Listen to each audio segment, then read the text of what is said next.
Assalamualaikum and welcome back to Zaf Channel guys. Kita masih lagi dalam malam puaka. Apa khabar semua geng-geng puaka? Korang berada dalam keadaan sihat dan ceria-ceria selalu. Kepada yang baru jumpa Zaf Channel, aku ucapkan selamat datang. Dan kalau korang sudi, korang boleh tekan button subscribe dan juga bell notification supaya setiap kali aku upload video baru, korang takkan terlepas guys. Jadi pada malam ni guys, tak nak lengah masa, kisah yang aku ingin kongsikan dengan geng puaka semua berlaku kepada Noel ataupun lebih dikenali sebagai L. Kejadian yang berlaku sewaktu L masih berusia 10 tahun, dan kejadian ataupun pengalaman yang agak tragis dan menyeramkan ni tidak akan dilupakan oleh L sampai bila-bila. Jadi kalau korang dah bersedia, korang nak tahu apakah kisah pada malam ni, di ruangan tajuk pun ada kena-mengena dengan apa benda tu? Ular, bukan kau kencing. Ular? Apa kisah ular emas ni? Let's go guys. Kita teruskan dalam malam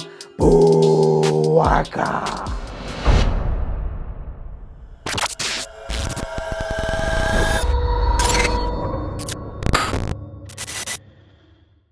Mimpi. Apa itu mimpi? Mimpi adalah mainan tidur. Dikala kita nyenyak dah tidur, kita akan mengalami satu mimpi. Dan mimpi ada pelbagai jenis mimpi. Ada mimpi sebagai petanda. Ada mimpi hanya sekadar mainan syaitan dan iblis yang saja nak menakut-nakutkan kau. Ada mimpi yang bila kau tengok cerita seram, kau tidur, kau terbawa-bawa masuk ke dalam mimpi. Dan mimpi yang paling kita nak adalah mimpi yang diilhamkan ataupun yang datangnya daripada Allah SWT supaya memberi kita pengajaran dan mengajar kita sesuatu di dalam mimpi tu. Tapi jangan berlaku lah. Itu kalau nak berlaku, tengok tahap keimanan dan kesucian hati kau lah. Kalau perangai kau dah tak senonoh, kau buat benda yang tak elok apa semua, nak mimpi yang macam tu memang tak lah. Elak kau mimpi kena kejar pontianak ke, kena gigit dengan apa rhinoceros ke, apa semua dinosaur kan.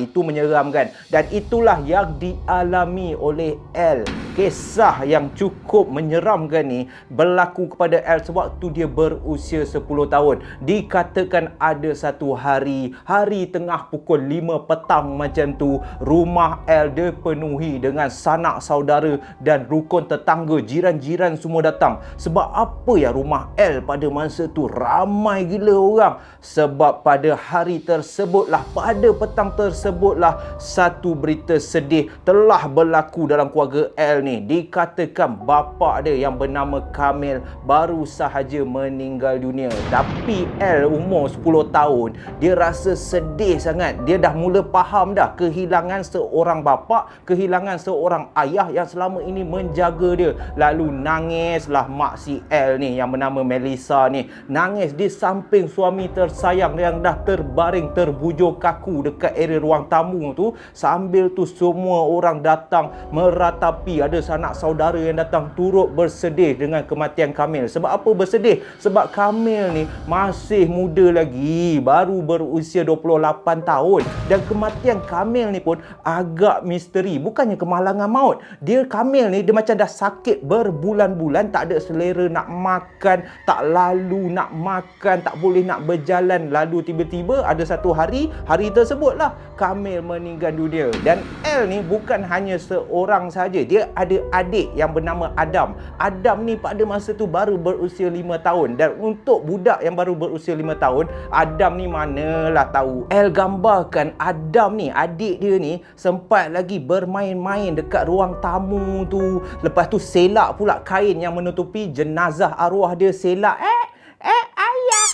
Ayah. Biasalah budak kecil kan. Tetapi L faham yang adik dia ni masih belum dapat hadam yang sebenarnya bapa dia dah meninggal dunia. Lalu hari tu pun berlalu dengan begitu sedih. Selepas semua orang dah menguruskan jenazah si Kamil selamat dikebumikan, diorang pun baliklah ke rumah masing-masing. Dan pada malam itulah L mengalami satu mimpi yang dia sendiri tak faham pada masa tu. Sebab kebiasaannya L tak pernah pun mimpi yang macam mana mana dia dapat pada malam tu. Selalunya dia mimpi ceria-ceria je, berjalan bersama keluarga dia, naik kuda unicorn terbang, ceria-ceria lah. Tetapi mimpi yang L alami pada malam sebaik saja kematian bapa dia cukup menyeramkan. Dalam tidur si L ni, waktu ni L tengah tidur bersama-sama ibu diorang, Melissa ni, dan Adam pun tidur bersama ibu diorang. Yelah, dah tak ada bapa apa semua kan. So 3 beranak ni tidurlah sekali. Sedang lena macam tu, tiba-tiba ada satu mimpi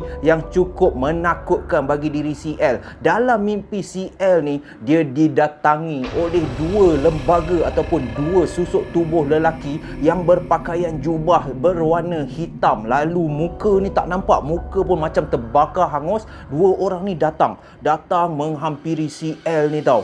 Dan L macam takut pada masa tu. Secara tiba-tiba, di antara 2 lelaki yang berjubah hitam ni, yang menakutkan ni, ada satu cahaya yang cukup terang berwarna putih. Dan dalam cahaya yang cukup terang tu, L nampak ada satu susuk tubuh lelaki. Dan lelaki ni pun turut menghampiri si L. Dia lalu di tengah-tengah di antara 2 lelaki berjubah hitam ni. Dan makin dekat, L tiba-tiba terkejut. Sebab apa dia terkejut? Sebab di dalam mimpi tu, lelaki yang berjubah putih, yang bercahaya terang tu merupakan arwah bapa dia orang, si Kamil ni. Kamil yang berpakaian serba putih, muka bercahaya terang. Kamil menyampaikan satu pesanan kepada anak perempuan dia. Kamil cakap dalam mimpi tu, L, ayah ingin menyampaikan satu amanat kepada anak kesayangan ayah seorang ni.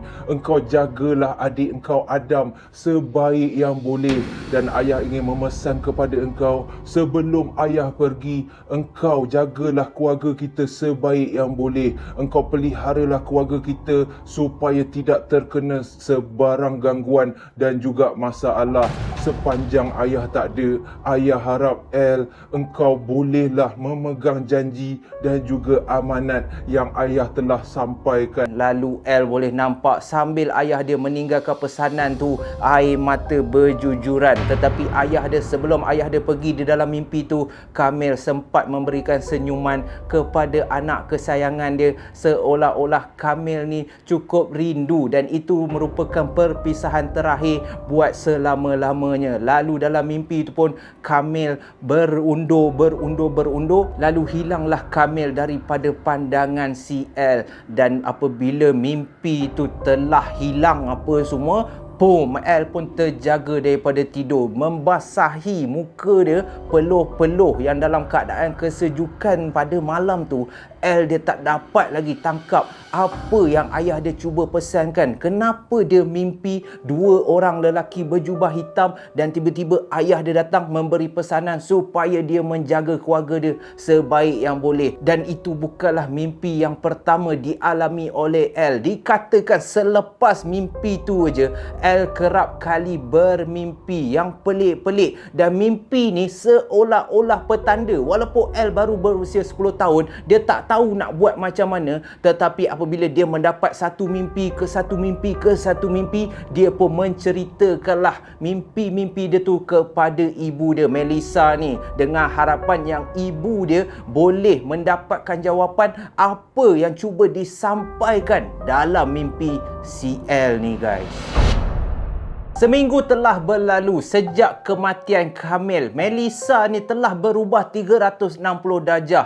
Daripada seorang ibu yang cukup menyayangi si L dan juga Adam ni, yang selalu melayan, yang selalu bermain dengan Adam, dah berubah. Melissa ni dah selalu bersedih, dah selalu banyak termenung, kadang-kadang menangis. Dan ada masanya sewaktu makan pun L boleh nampak yang mak dia orang ni hanya menyuapkan nasi beberapa butir sahaja, seolah-olah Melissa ni dah tak ada selera nak makan dah. Dan disebabkan itulah L ni terpaksa jalankan tanggungjawab dia sebagai seorang kakak dan juga sebagai seorang mak untuk melayan kerenah adik dia si Adam ni. L lah yang banyak luangkan masa layan Adam ni, bermain dekat luar rumah, main permainan apa semua. Sementara Melissa ni masih lagi berduka, rasa pilu sangat kan. Dia terasa sangat kehilangan suami tersayang ni, dah tak ada dah dekat rumah tu. Lagi pula tanggungjawab dia sebagai ibu tunggal sekarang ni terpaksa membesarkan si L dan juga keluarga Adam ni.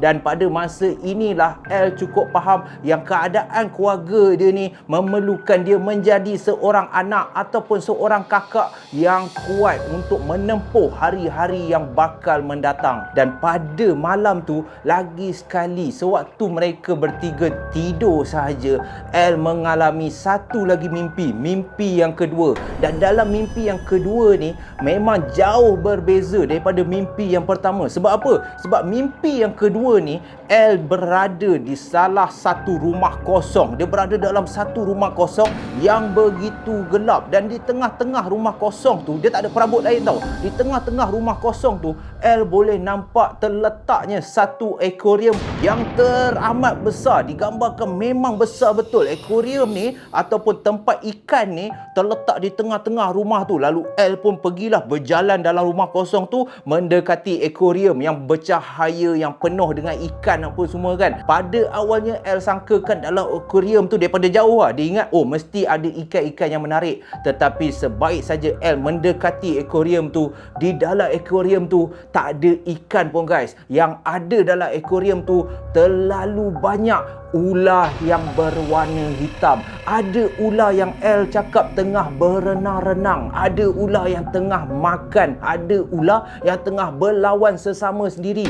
Dan ada juga ular hitam yang tengah bunuh kawan dia. Lalu ular ni pun makan kawan dia tu. Jilat, telan, makan macam tu. Cuma yang peliknya dalam mimpi tu, walaupun akuarium tu tak ada penutup di bahagian atas, tak ada seekor ular pun yang terkeluar daripada akuarium tu tau. Lalu El pun dia tengok ular tu kan, punya banyak dah lah, semua warna hitam. Tiba-tiba belakang dia ditepuk.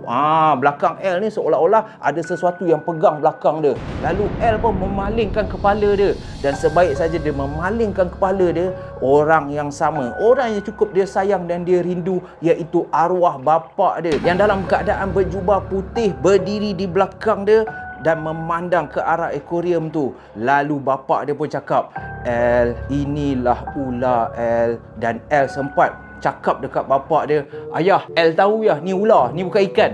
Tahu, nampak. El pun boleh nampak. Dan ayah dia cakap, El, sabar El, biar ayah habis cakap dulu. Inilah ular-ular yang jahat El. Engkau tengoklah begitu banyak ular dalam akuarium ni. Ayah harap engkau kena cari kekuatan. Jangan engkau takut dengan ular-ular hitam ni.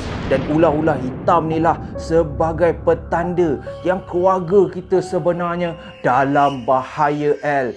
El, engkau anak ayah. Engkau perlu buat sesuatu El. Pada masa tu El nampak muka ayah dia dah menjerit macam tu kan. Muka ayah dia terus berubah daripada rupa yang cantik, yang handsome, bercahaya, tiba-tiba berubah jadi tua, jadi berkedut macam tu. Dan darah mula terkeluar, awan hitam mula berkepul-kepul dalam tu. Dan El nampak akuarium tu makin membesar. Ular dalam akuarium tu pun makin besar. Dan El dah takut gila. Pom! Dan dia tersedar daripada mimpi. Waktu ni El tersedar daripada mimpi, dia terjerit.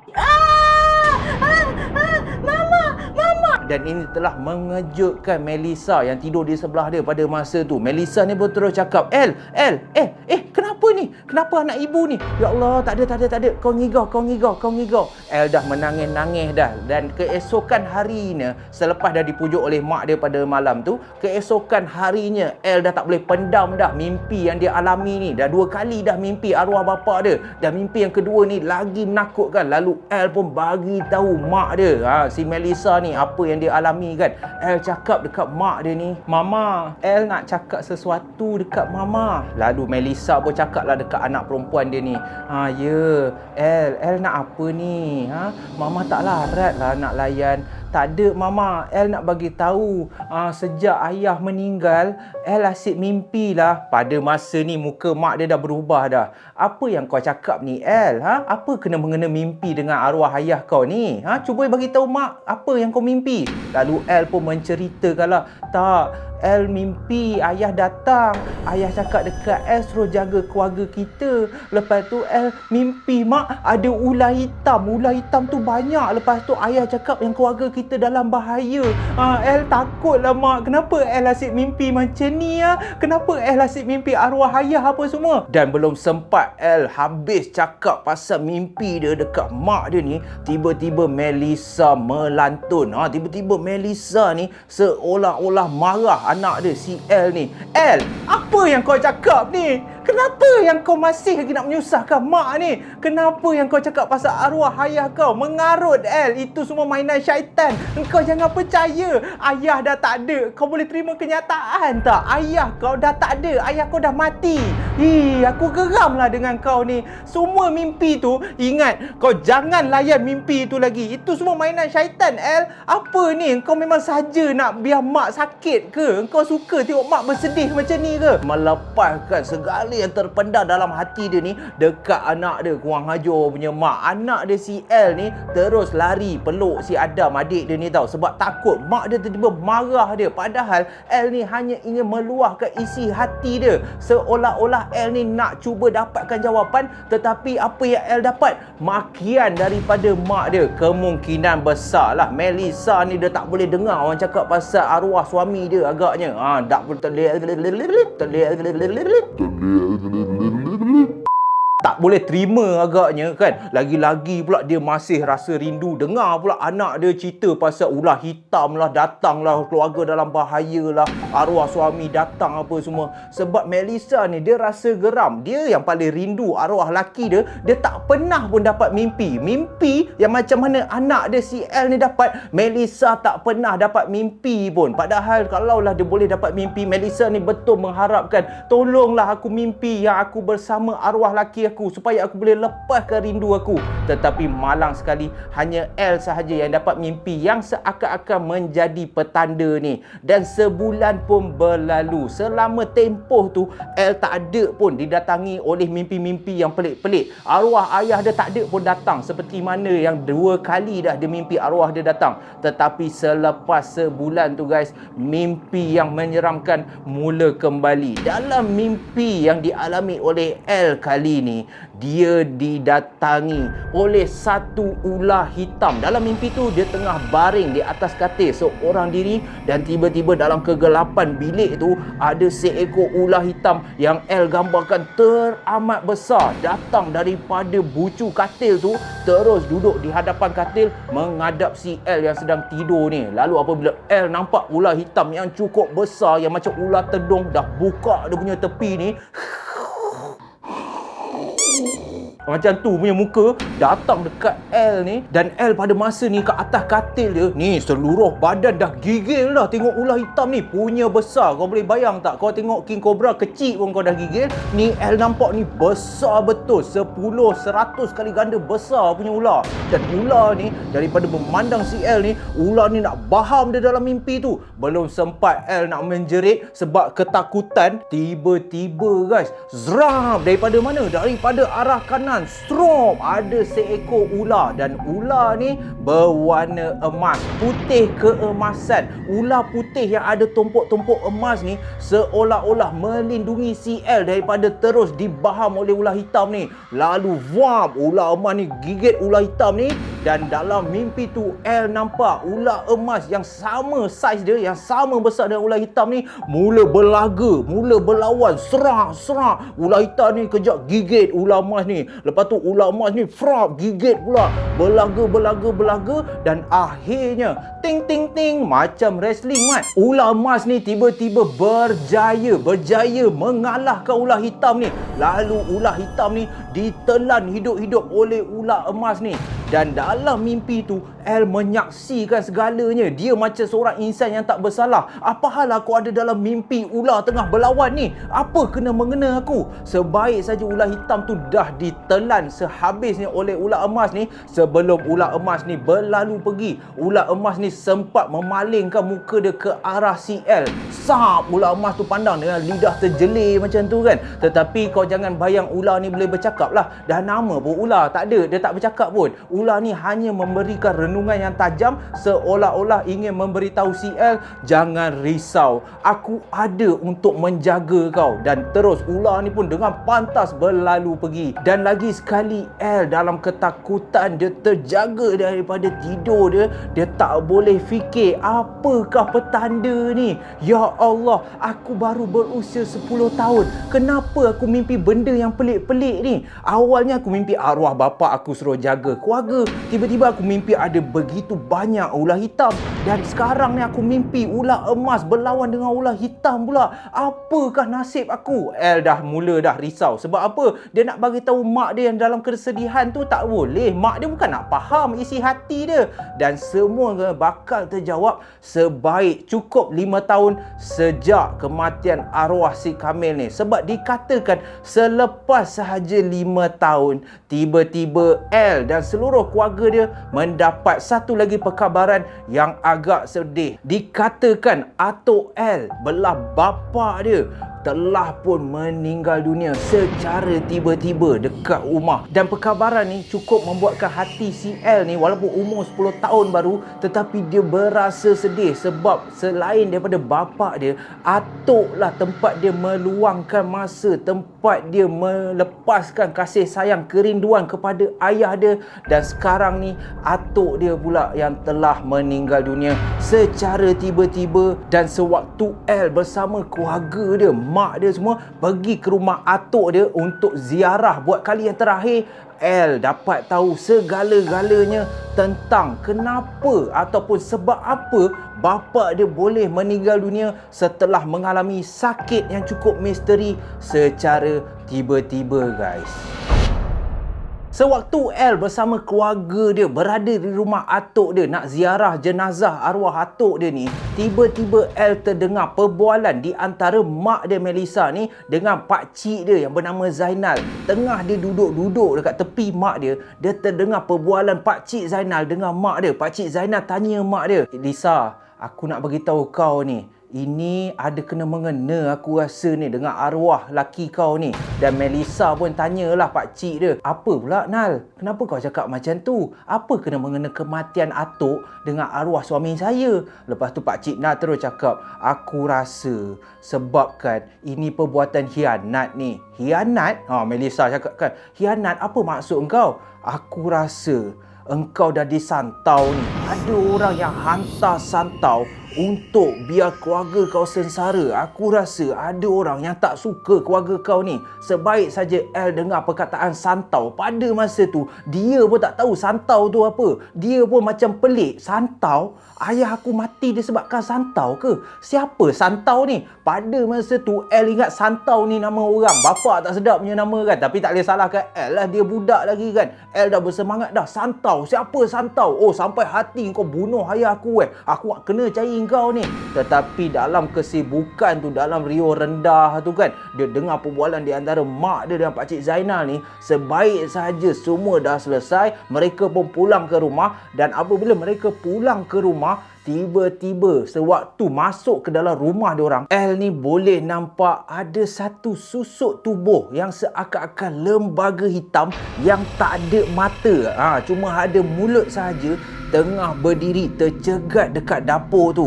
Jadi sebaik saja L nampak lembaga tu, L mendiamkan diri. Sebab apa? Sebab dia tak nak bagi tahu mak dia. Walaupun dia terasa teramat takut, tetapi dia ambil langkah berjaga-jaga. Sebab kalau bagi tahu mak dia, lagi menakutkan. Silap-silap makan penampor. Dalam keadaan emosi mak dia tak terkawal apa semua kan. So L nampak lembaga tu, L senyapkan diri. Dan masa L nak tidur, lagi sekali tengah dia tidur tu, tiba-tiba dia terjaga. Dan sebaik saja dia terjaga, dia nampak lembaga yang sama yang berada di dapur tu sekarang telah berdiri di tepi dia, memandang tepat ke arah dia. Walaupun lembaga ni tak ada mata, tetapi maksud aku muka dia menghadap si L ni lah. Tak adalah memandang sangat. Sebab lembaga ni hanya ada mulut je. Korang boleh bayang tak? Berdiri macam tu kan, pandang si L. Dan L pun dalam keadaan ketakutan tu sempat dia tanya lembaga tu, Apa yang awak nak? Apa yang awak nak daripada saya?"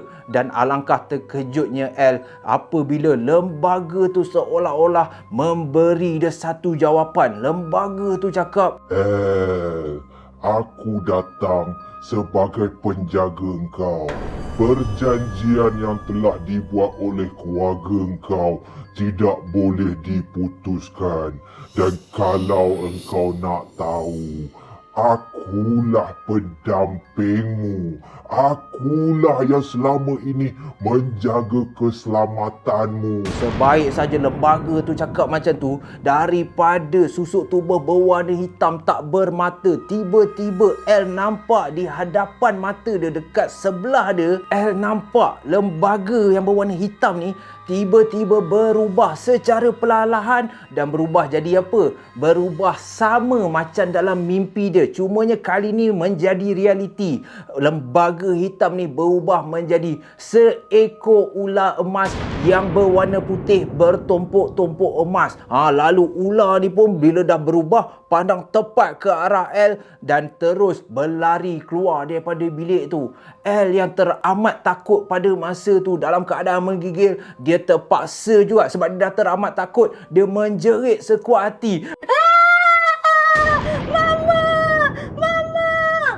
Mak dia lagi sekali terjaga. Lalu terus mak dia peluk. El, apa hal ni? Kenapa kau ni? Kau kenapa ni? Kau tertengok apa ni? Kau takut apa ni? Kau mimpi ni. Lalu El pun terus bagi tahu, tak mak, tak. Ada ular datang. Dan sebaik saja Melissa dengar anak dia cakap ada ular, mak dia takut lah kan. Lalu mak dia pun keluar lah daripada bilik tu, pasang lampu apa semua, bawa kayu nak cari ular tu sebab takut lah ada ular masuk rumah ke kan, tiba-tiba anak dia kena patuk ke apa kan. So Melissa ni dia cari tak ada. Lalu apabila tak ada, dia terus pergi kat El ni lah dan memarahi pula si El ni. No El, mak dah banyak kali bagi tahu kau, sebelum tidur tu bacalah doa, sebelum tidur tu basuhlah kaki. Mengarutlah, mana ada ular, mak cari ular kau ni. Tak boleh menyenangkan kerja mak ke? El pada masa ni, ya Allah, apalah nasib aku. Aku hanya ingin pertolongan daripada ibu aku sendiri, tetapi ibu aku mengalahkan ular tadi. Lagi menakutkan, asyik-asyik dia kena maki kan. Dah 5 tahun berlalu pun perangai Melissa ni tak ubah-ubah juga. Kalau ada benda yang anak dia buat salah, kalau ada benda yang tak kena ke, dia akan lepaskan amarah dia, kekecewaan dia tu terhadap anak dia. Kalau tak El kena, Adam kena. Adam yang kecil pun tetap juga kena marah dengan si Melissa ni. Dan disebabkan mimpi ni lah berlakunya satu lagi kejadian, dan kejadian ni bakal menjawab segala persoalan yang El ni ada. Semenjak kematian bapa dia dan juga atuk si El ni, selang 5 tahun kemudian, ada satu lagi berita yang cukup menyedihkan. Pakcik dia yang bernama Pakcik Zainal tadi, yang berborak, yang bagi tahu mak dia bahawa keluarga dia kemungkinan terkena santau ni, meninggal dunia. Dan meninggal dunia macam mana? Sama juga macam nasib si Kamil dan juga atuk si El ni, meninggal dunia sewaktu di dalam rumah. Dan El pada masa ni seakan-akan dah mula faham dah, kemungkinan besar apa yang keluarga dia alami ni satu sumpahan ataupun satu hianat yang orang hantar, sebab boleh dikatakan selang 5 tahun je akan ada ahli keluarga dia ataupun sanak saudara si El ni meninggal dunia. Dan itu andaian yang memang betul guys. Selepas saja Pakcik Zainal ni meninggal dunia, 5 tahun selepas itu sepupu El pula meninggal dunia. Dan tiba-tiba 5 tahun pula selepas sepupu dia meninggal dunia, makcik dia pula meninggal dunia. Dan 5 tahun lepas makcik dia meninggal dunia, sepupu dia yang kedua pula meninggal dunia. Dan sebaik saja sepupu, dah lah tu kan, panjang sangat lah, korang boleh bayang lah kot. Tak payahlah nak aku cerita kan, banyak pula. Selang 5 tahun je, kematian mula melanda sanak saudara. Dan El pada masa ni pun dah mula besar. Lalu El pun tanya dekat mak dia, mak, apa yang berlaku ni mak? Sejak El kecil sampai ke sekarang, keluarga kita terkena sumpahan ke apa mak? Kenapa ada je orang daripada keluarga kita yang meninggal dunia? Cuba mak bagi tahu El. Lalu mak dia pun terdiam. tak tahu nak cakap apa. Pada masa ni mak dia hanya ambil langkah mendiamkan diri. Setelah dipaksa oleh L ni berkali-kali, mak dia cakap dekat L, mak tak tahu apa yang kau nak daripada mak. Mak tak tahu. Mak sedih. Manalah mak nak dapatkan jawapan apa yang menimpa ni.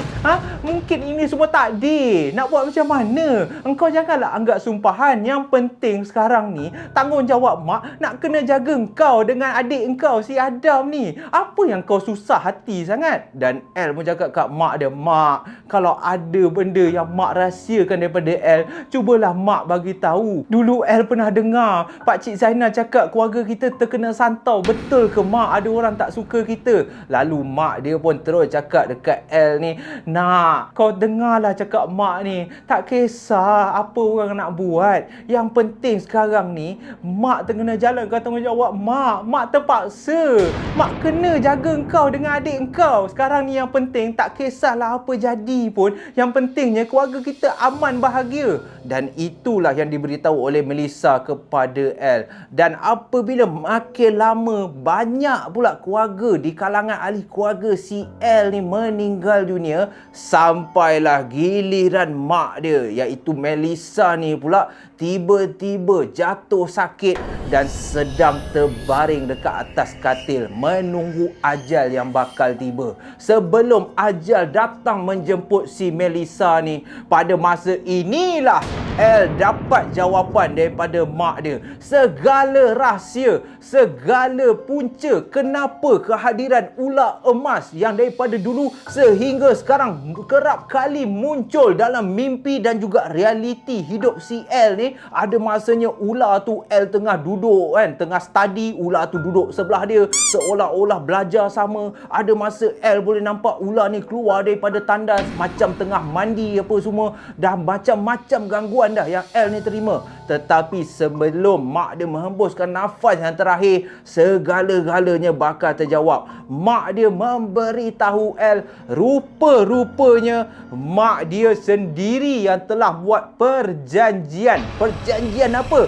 Pendamping ular emas namanya, wahai saudara-saudari. Oh, macam syarahan. Itulah yang terpacul daripada mulut Melissa menerangkan segala-galanya kepada L. Dan kalau korang semua nak tahu, rupa-rupanya perbuatan hianat ataupun perbuatan yang disangkakan santau tu bukanlah santau, tetapi merupakan perjanjian bertukar nyawa di antara pendamping yang menjaga keluarga Melissa ni dengan nyawa seluruh ahli keluarga Melissa ni. Alamak, begitu drastik. Dan apa yang terjadi sebenarnya guys, semenjak kematian suami tercinta iaitu Kamil ni, bapa kepada si L ni, sebaik saja bapa dia orang meninggal dunia, rupa-rupanya Melissa ni dah buat perjanjian. Perjanjian dengan siapa? Perjanjian dengan saka ular emas dia.